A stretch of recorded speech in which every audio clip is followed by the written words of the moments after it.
This is my audience for how to become a better tennis player.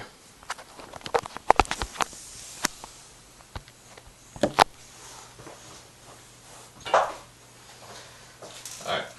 Nothing can substitute for just plain hard work. Andre Agassi. These words were said by one of the greatest tennis players of all time and have always held true. If you want to improve in tennis, there are aspects that cannot be ignored. To become a better tennis player, one must put in good effort, lots of practice, and have a positive attitude. If you truly want to become a better tennis player, you must have a desire to get better and put in the effort.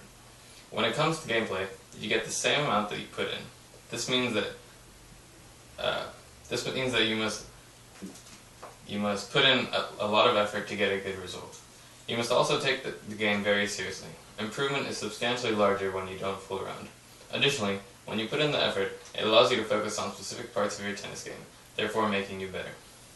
Practicing a lot is crucial to getting better. Drills are a great and simple way to help perfect your shots and help improve your tennis game.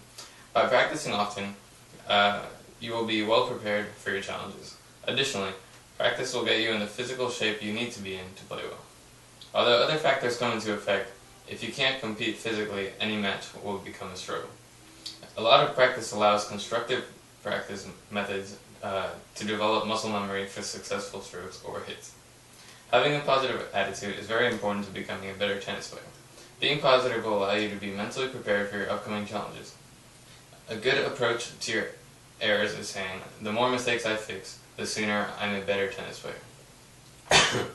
Also, when you have a positive outlook, the amount of mistakes you make due to frustration will decrease. It also allows you to continue winning or come back when it seems you are losing. If you put enough effort, practice hard, and have a positive attitude, you will quickly see improvements in your tennis game. There is always room to improve, no matter how good or bad you are at tennis.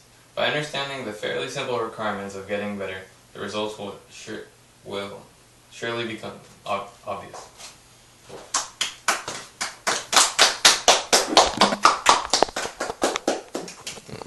Here's my crowd again.